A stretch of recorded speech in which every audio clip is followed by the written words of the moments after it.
Assalamualaikum warahmatullahi wabarakatuh. Selamat berjumpa kembali dengan kami di channel YouTube Desa Hidup. Pada video kali ini kita akan membahas rangkuman materi mata pelajaran ilmu pengetahuan sosial kelas 7 Sekolah Menengah Pertama Kurikulum Merdeka Belajar. Bab yang kedua, keberagaman lingkungan sekitar, bagian yang C. Pembangunan berkelanjutan dan kelangkaan. Pembahasan materi ini pada semester yang pertama. Sebelum lanjut pada video pembahasan, kami mengucapkan terima kasih atas dukungannya terhadap perkembangan channel ini, yaitu dengan menekan tombol subscribe dan mengaktifkan tombol notifikasinya untuk mendapatkan informasi terbaru dari channel ini. Pembangunan berkelanjutan. Pembangunan berkelanjutan merupakan upaya untuk memenuhi kebutuhan masa kini dengan meminimalkan dampak buruk terhadap lingkungan, sehingga kualitas kehidupan saat ini tidak terganggu dan sumber daya alam akan tetap terjaga untuk menopang kehidupan generasi mendatang.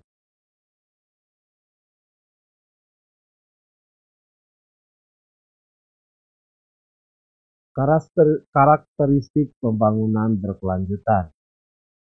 Yang pertama, setiap tindakan harus memperkirakan dampak terhadap kesehatan dan kelestarian lingkungan hidup. Yang kedua, mendorong perilaku manusia yang mendukung pemanfaatan dan manajemen sumber daya alam secara berkesinambungan. Yang ketiga, menjunjung tinggi rasa tanggung jawab terhadap alam, berperan aktif dalam menjaga alam, dalam melakukan kegiatan sosial dan ekonominya. Yang keempat, peningkatan kualitas manusia dimaksudkan agar manusia memiliki pengetahuan, kemampuan yang berdaya saing untuk menguasai teknologi dan memanfaatkan alam secara efisien dan bertanggung jawab. Yang kelima, intervensi kebijakan dan fokus kegiatan saling memperhatikan keterkaitan antar tujuan.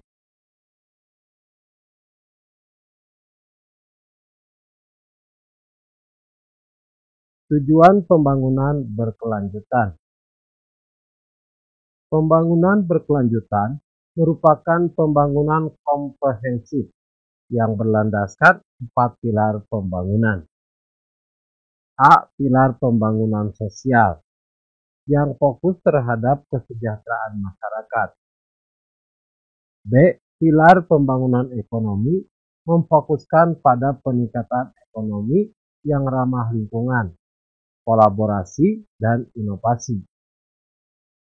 C. Pilar pembangunan lingkungan meliputi lingkungan hidup yang ada di darat dan perairan. D. Pilar pembangunan tata kelola berhubungan dengan usaha menjaga perdamaian, keadilan, dan kelembagaan yang tangguh.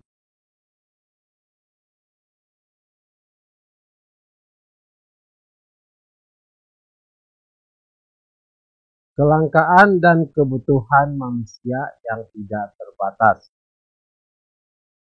A. Kelangkaan sumber daya alam. Sumber daya alam yang jumlahnya terbatas saat ini tidak akan mampu untuk memenuhi kebutuhan populasi manusia yang semakin bertambah pada masa mendatang. B. Kelangkaan tenaga kerja.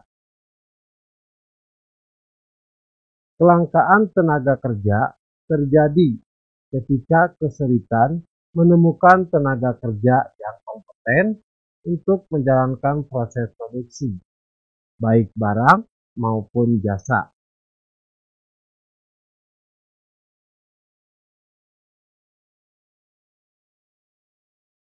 C. Kelangkaan modal. Salah satu bentuk kelangkaan modal adalah penggunaan mesin produksi dengan kualitas rendah. D. Kelangkaan keterampilan kewirausahaan. Keterampilan kewirausahaan adalah keterampilan yang mampu mengkombinasikan sumber daya alam, tenaga kerja, dan modal.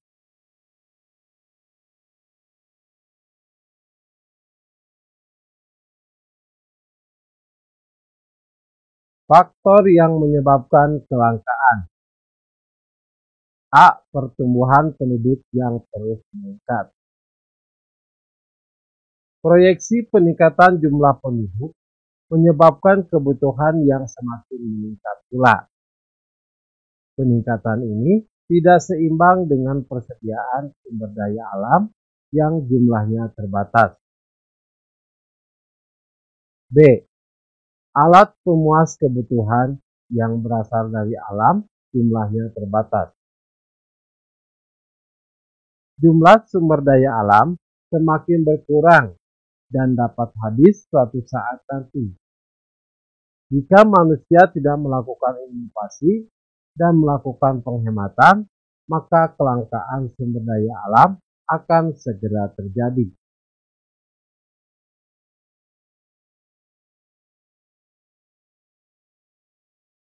C. Kerusakan ekosistem alam.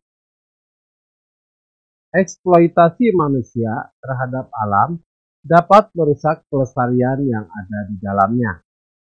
Keanekaragaman hayati dalam hutan akan terganggu, banyak tanaman mati, dan hewan kehilangan tempat tinggalnya. D. Kecakapan sumber daya manusia. Penguasaan teknologi yang rendah serta modal yang terbatas mengakibatkan produksi tidak efektif dan efisien. Sumber daya tidak mampu dimanfaatkan secara optimal dan hasil produksi untuk memenuhi kebutuhan manusia juga tidak maksimal.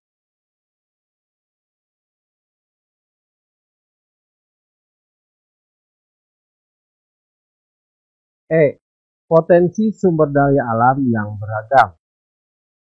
Setiap daerah mempunyai kekayaan sumber daya alam yang beraneka ragam.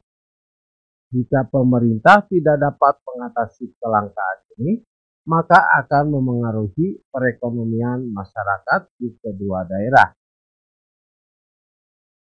F. Perkembangan iptek yang tidak merata. Negara maju mempunyai perkembangan iptek yang lebih cepat dan merata dibandingkan negara berkembang. Perkembangan iptek ini berpengaruh terhadap kuantitas dan kualitas produksi suatu barang.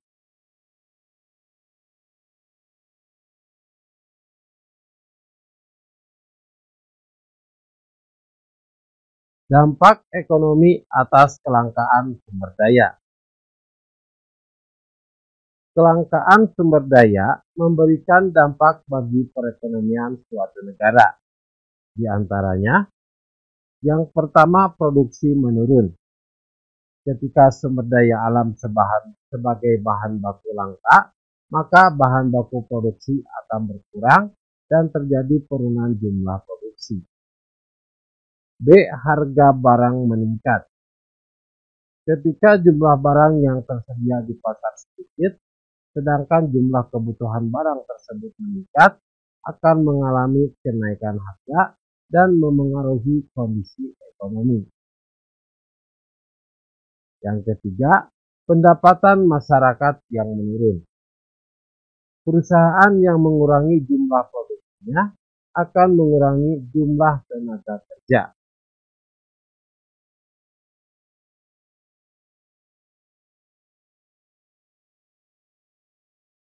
Langkah pencegahan kelangkaan sumber daya. Yang A. Mengelola sumber daya alam yang berkelanjutan. Penggunaan sumber daya untuk kebutuhan manusia perlu diimbangi dengan melaksanakan pelestarian alam agar sumber daya alam tetap tersedia untuk memenuhi kebutuhan manusia pada masa yang akan datang. B. Meminimalkan penggunaan sumber daya yang tidak terbaharukan. Penghematan sumber daya bertujuan untuk memperpanjang peluang kelangkaan sumber daya yang ada sehingga dapat bermanfaat untuk kehidupan pada masa mendatang.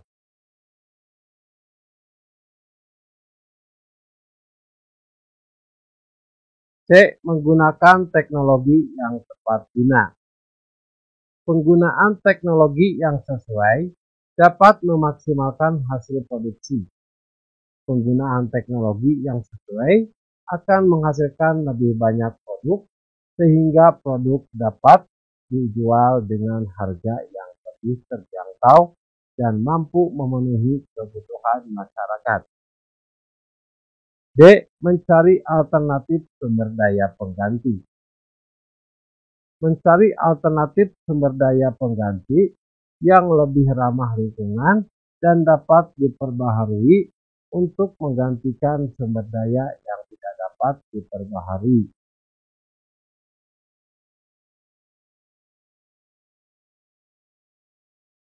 Masalah pokok ekonomi. A. Barang apa yang akan diproduksi atau what? Penentuan barang apa yang akan diproduksi menjadi satu hal yang penting. Kesalahan dalam penentuan jenis barang akan menimbulkan kerugian. B. Bagaimana cara memproduksi barang tersebut atau how? Untuk menghasilkan produk yang maksimal, diperlukan kombinasi sumber daya atau faktor produksi, teknologi yang sesuai, serta tenaga kerja yang akan digunakan.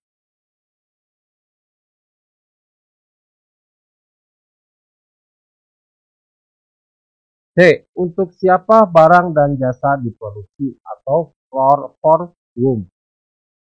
Produsen perlu mempertimbangkan jenis produk atau jasa serta harga barang untuk menentukan segmen pasarnya. Demikianlah video untuk pembahasan rangkuman mata pelajaran ilmu pengetahuan sosial kelas 7 bab yang kedua bagian C. Semoga bermanfaat. Assalamualaikum warahmatullahi wabarakatuh.